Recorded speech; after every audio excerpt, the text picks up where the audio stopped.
위로 안 나오네요. Round, I'll be able to come and visit in person. But thank you so much for giving me the opportunity to talk about the tricuspid. As some of you know, it's one of my favorite topics. And I decided to do it about pre-procedural screening and intraprocedural guidance during tricuspid tear therapy and TTVR, and what we imagers should know, and the fundamentals to get through, not only in terms of pre-procedural screening but also during the procedure.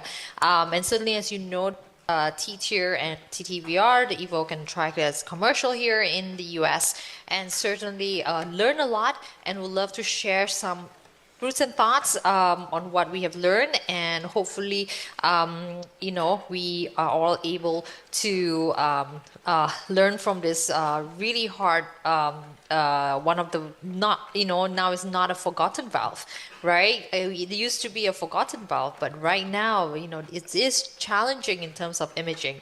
You can see the leaflets are thin, they are variable in terms of imaging these patients. You're taking it from the anterior. Most of this is anterior, and then you get acoustic shadowing from the left-sided, and in addition to that, the path of the esophagus as well. So we do not allow the on-force imaging. You only allow lateral imaging. So imaging from a TE perspective can be challenging, and really it varies. As well, according to the patient's anatomy. And so from a pre-procedural imaging, really important, I feel, because we really do need to understand the anatomy, where the TR jet is, and what can we do for the patient, right? Is it a clip?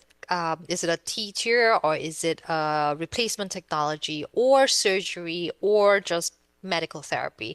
And so for chamber, you can see what really is not trying to understand the tricuspid valve, looking at the right atrium, and also the right ventricle and the function as well. And if there's a presence of leads, the trajectory of the leads. The most important view is the RV inflow outflow view, making sure that the aorta is on the right hand side, the short axis, and moving it away, and then doing a biplane imaging right from the anterior to the posterior as you go around from the anterior to posterior, and looking on your orthogonal view, because you want to see if your septal leaflet is adequate in terms of tear therapy. And you will put on color and no color as well as you interrogate from an anteroseptal standpoint all the way all to the posteroseptal standpoint. And the most important thing for tricuspid, doing it not on one level, from the mid to the distal, and also most importantly, your transgastric view, and optimizing these views as well. So here are a couple of examples of mid, deep esophageal, which is one of my favorite, and your transgastric view. Most importantly, for your 3D, if you have a good 2D, you will certainly get a good 3D, and you can do a good 3D anywhere as long as your 2D is good from either mid, deep, or transgastric. Like I mentioned, the key view, your RV inflow outflow view, doing color and no color. You can see on the top row, moving from the anteroseptal to your mid to your distal with color, appreciating where the jet is. And you can see it's throughout in the AP all the way. And this is a very broad jet and certainly looks torrential tricuspid regurgitation. So this is from your distal mid esophageal view. And if you have difficulty visualizing it because of the aorta, present prosthetic valve, or interatrial septum, your distal esophageal view, as you see here, is one of my favorite views as well. Pushing it in just as you see the coronary sinus, and doing the same biplane on from the anterior septal all the way to your posterior septal, and looking on the orthogonal view as well if there's adequate leaflets for a tricuspid tear therapy. And so these two views really important. And then your grasping view, your long axis is also important as well in terms of during the procedure. And so from a transgastric view, then moving towards your transgastric view is certainly very important, trying to appreciate the number of leaflets. And that's where it comes from the article that I've been privileged to work with my mentor and the other key opinion leaders in the European side to identify the number of morphologies from the tricuspid TEE imaging. So certainly majority of these patients have actually multiple segments, like four, being it two posterior, you have a lot of them being as of five leaflets. And so appreciating your transgastric view to learn about this nomenclature, and these are examples that I have experienced during my screening process, even two leaflets like a mitral valve on the left-hand side. You have two posterior leaflets on the top right, two septal leaflets on bottom left being type 3C, and on the bottom right, five leaflets, two anterior and two posterior type 5. And so why do we do this? It's really to help in the communication between my interventionist and me during a case in terms of clip placement and also in terms of pre-procedural planning as to what is best in terms of the percutaneous therapy for these patients in terms of achieving the best results. And most importantly, for TE imaging, pre and during procedure is 3D MPR. I'm pretty sure all your imagers know this, and but certainly just a couple of slides of understanding 3D MPR that it's very useful because you can do it live and you can navigate it during the procedure and understanding where the leaflets are. Then he has this crosshairs like in CT, so I can instruct my interventions. This is where the clip has to be placed.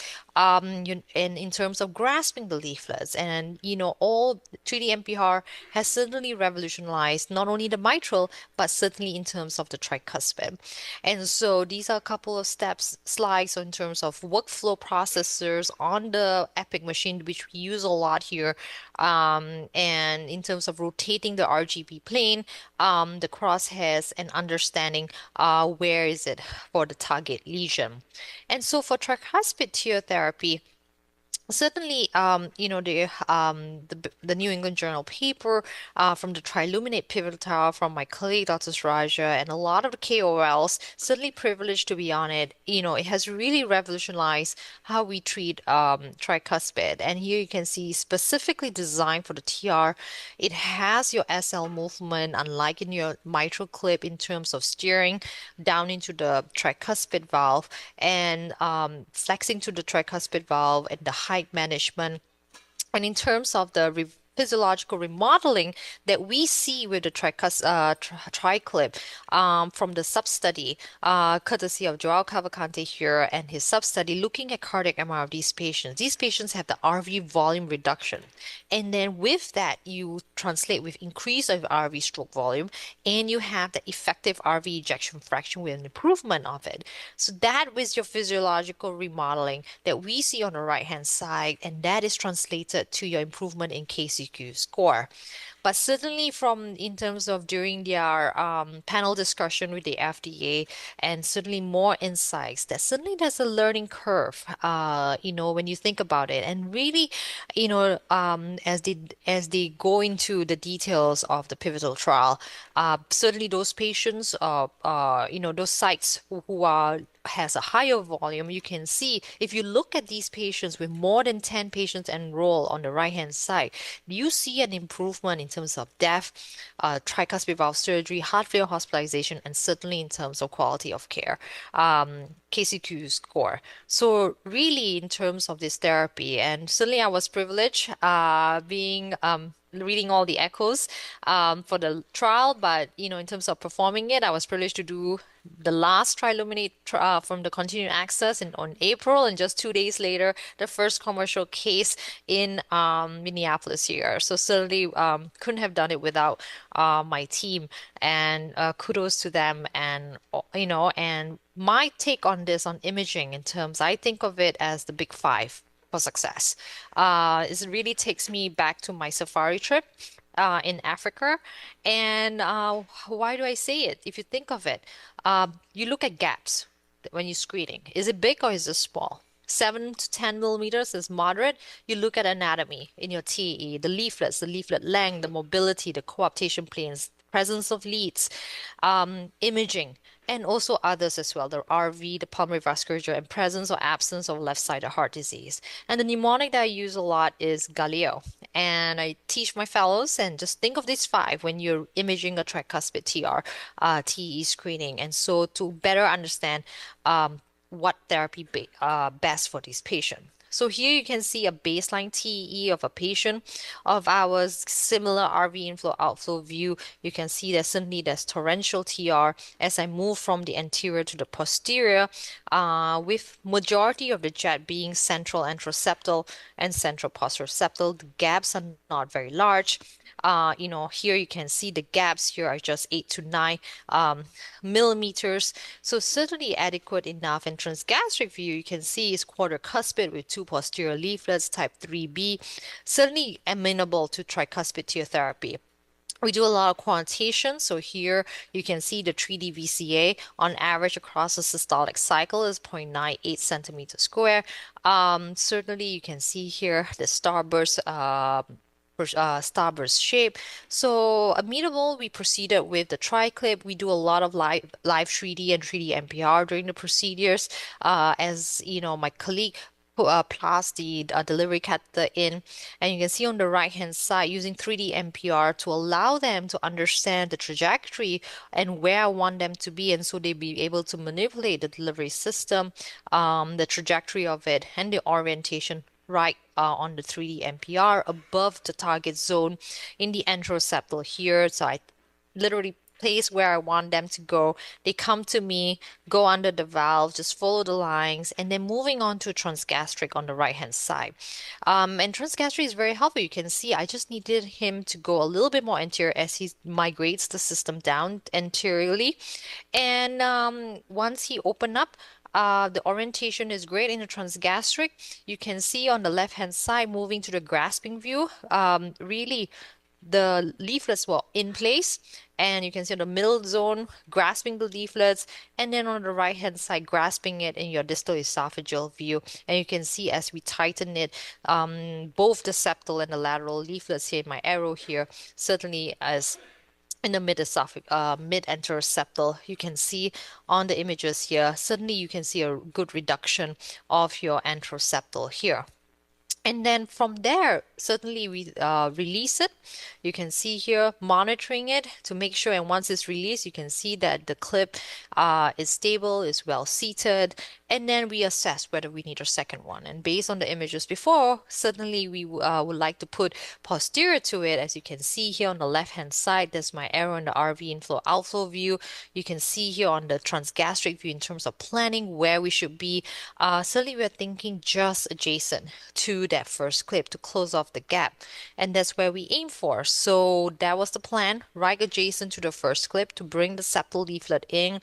We repeated the steps from the 3D MPR in terms of orientation and trajectory and alignment of the clip down below the leaflets, and then right adjacent to the first clip, as you can see in the 3D MPR images here, guiding in, and all I said, follow the lines during the case, and he did.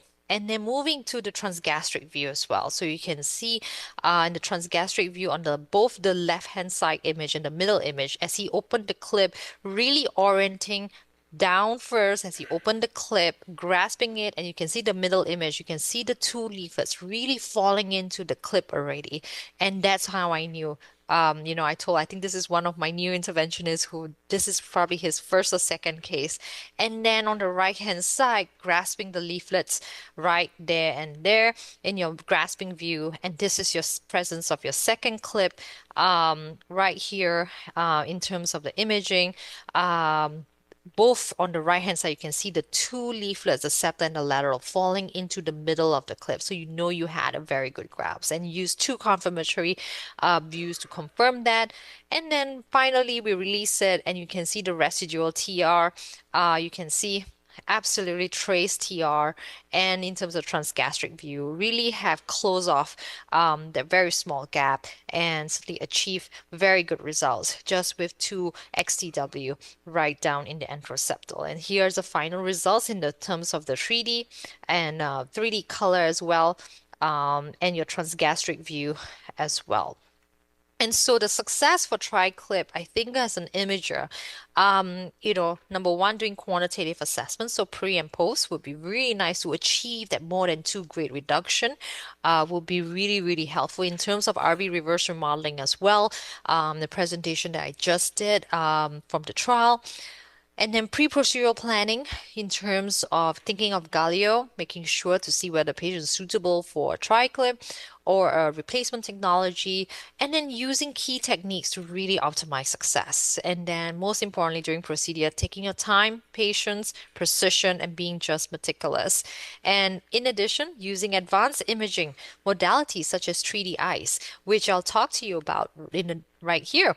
When do we pull 3D eyes? I'm a huge advocate for it, as some of you know, especially when I can't see. I just have to admit that.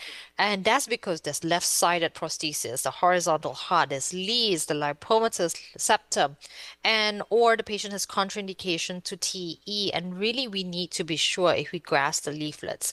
And the most important thing is we don't want to be, oh, I think so, and then you release the clip, and then you have an acute SLDA. So we want to avoid that. And so here are some of the challenges that we see during the procedure. I mean, I honestly not able to optimize this image. And these patients, the tricuspid leaflets are like fingertips. You can see on the right hand side, they're very thin. And then you have multiple coaptation planes. So you can't manipulate a lot because otherwise you will tear the leaflet. So really, we need really good imaging. And so the 3D ICE catheters, there's three vendors.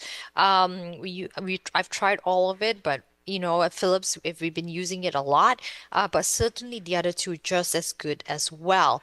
And part of it, when I started out this 3D eyes, I find it so hard to communicate with my interventionist because right now he's holding the probe and I'm on the console. And so the communication is very important. And so we came up with a maneuver. Really privileged, myself, my colleague, and my other KOLs in the country. We came up with a colleague called 3D navigation and has revolutionized, I think, the procedure time efficiency and what we need to see the leaflets really well. So you think about your 3D eyes, on the right-hand side. It is like your mini TEE, but in terms of the transducer, you have a rectangular arrangement, 0 degrees in line with your shaft. And the 3D nav, what we do, so think about doing TE in the mitral. You're taking the 3D zoom, you're obtaining a volume for cropping or MPR. That's your standard use of 3D. But with 3D nav, you gotta think outside the box. You orientate basically while he maneuvers the catheter to come to you. So you're using 3D before you do a biplane or X-plane to align, and that is the novel use of 3D. Very helpful in ICE because of the limitation of the 3D eyes in terms of imaging, unlike like your TE. And so really the main users is your non-linear trajectory. We want to get the best imaging for biplane on 2D eyes, biplane imaging to get where your leaflets need to go into and improves your MPR quality imaging. And so here is an example you can see on the left-hand side. We're really aligning the crosshairs to where the clip. And once I get off from 3D, you can see on the right-hand side, clear leaflet insert of the clip arms. And so certainly it's one of the tools that we use a lot when we use our 3D eyes for our tricuspid. So here's just a summary of the workflow. It's in the paper in Jack Imaging. So have a look at it. And then if there's any questions, please feel free to email me or contact me and be able to help guide you in during this procedure. And one of the areas that I certainly feel is the CIED related TR. We see a lot of these patients with leads, and whether is it ICD leads or pacemaker, with a lot of tricuspid regurgitation. And so the article by my mentor, Dr. Han, in terms of this recently, really caters a lot to tricuspid valve replacement. And so how about TriClip in this area? I certainly, when I see leads on the table, I really get this feeling of being hot, like sweating under my lead, because I'm not sure about the imaging, let alone putting a clip. There's a lot of shadowing. Oh, it's really, really challenging, but we can certainly do with TriClip. Done a couple of cases, and certainly, so you can see the lead here. You have RV interaction with the subvalvular apparatus, severe TR anterior and posterior to the lead. The 3D VCA is about 0.8 centimeters square. And so we proceeded with the tri-clip. You can see on the left-hand side using the same methodology, 3D MPR, guiding anterior to the lead. And then once I enter to the lead, my 3D grasping view from the TE is there was a little shadowing. So I admitted and did a 3D eyes. You can see on the right hand side, that's where I did my 3D navigation, maneuver it to where I can see the clip arms. And once I came off the 3D, this is what I get.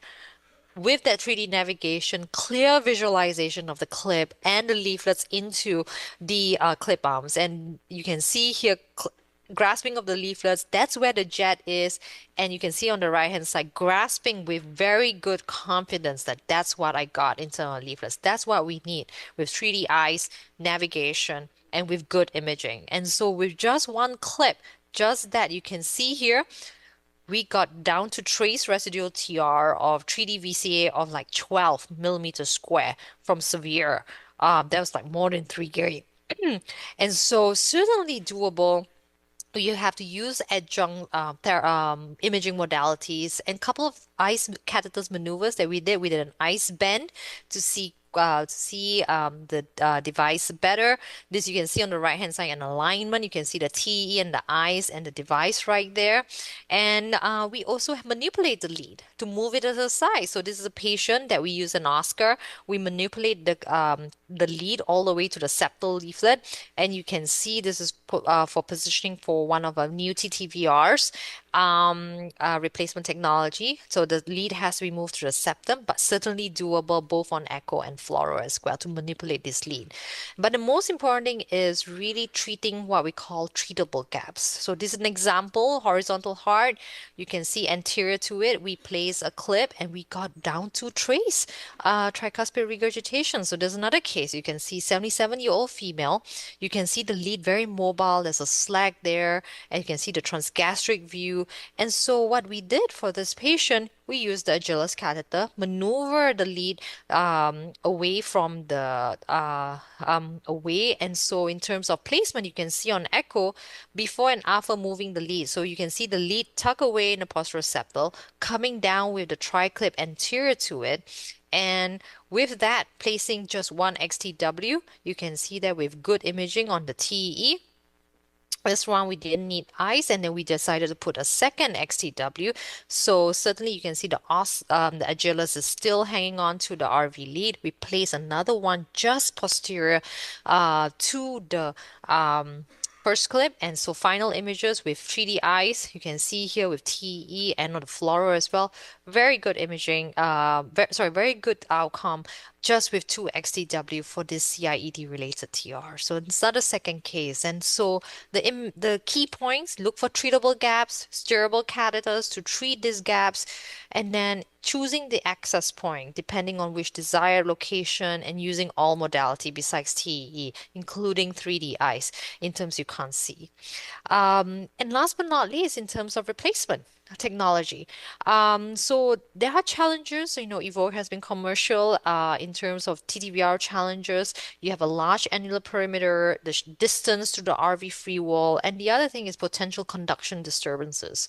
And so you want to avoid this in terms of excessive oversizing, annular enlargement, and it does limit in terms of patient eligibility, but certainly this therapy really has revolutionized tricuspid therapies in addition to the other TTVR, but Evoke is something that I experienced. So in my early days, this is a compassionate use, so a case before the pivotal. So you can see here, this is a 48 millimeter TTVR. Similarly, using RV inflow outflow views, 3D MPR as guiding this Evoke down below the into the right ventricle, and as you open up, making sure all the leaflets are within the device using 3D MPR.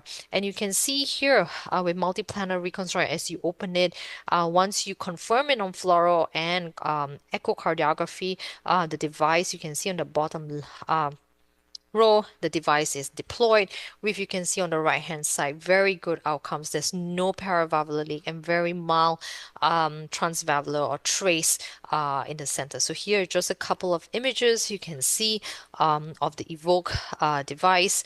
But certainly in terms of we're concerned about the right ventricle, you can see the right ventricle post TTVR on the pre, it was 16.9 in terms of the free wall strain, and certainly has dropped down to 11.2. So post-op, certainly manage it with your anesthesia and heart failure colleagues for this patient to ensure there's no RV failure. And for that patient, the patient was discharged after day 3 with good care from our heart failure colleagues. And other TTVR that that I had experience of is the V9 2.0, the second version. It enables to treat large annulus, so up to 180 millimeter perimeter. And it's a simple controlled femoral delivery. It does have what we call a pop-off, so you can leave some TR like moderate to avoid RV failures. Some things to consider for this technology is repositionable and retrievable. So still in the early days in the EFS, but certainly more data to come for sure. And so here the new features, it has a valve height, it has a atraumatic scallops on the middle side, really designed to catch anatomical landmarks, and really it helps to integrate. It's like a little shoe as you place it, your feet into the shoe as we do the procedure, and really provide the margin for RV loop expansion and additional stability. And so in terms of echo imaging too, similar for the other devices from teacher to evoke as well, our 3D MPR getting a good 2D RV inflow outflow view and transgastric to make sure the posterior tab is underneath the leaflets and with good anchoring as well. So echocardiography for tricuspid, very similar, standardized, and really making sure you get a good 2D. So we did the first in human here in Minneapolis. So you can see the fluoro images in the middle, good positioning, and on the right hand side in terms of the TE, very traced paravalvular leak and no central, with the RV not impaired, just mild to moderate, but certainly good outcomes as well. And we were the first to do the Vista, the EFS in the US. So this was a case that was part of the team, as you can see in the picture here. On the left hand side, you can see well placed, and on the right hand side, the fluoroscopy. And certainly looking forward to doing more cases for with regards to this device.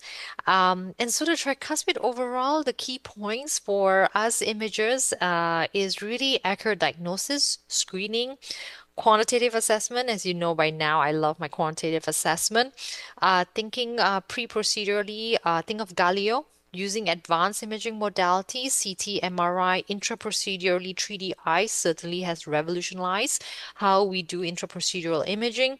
And overall, all these patients, we look forward to in the data because, and also in terms of these therapies, right? They provide new clinical pathways for our patients and more insight into their survival and their quality of life. With that, thank you very much.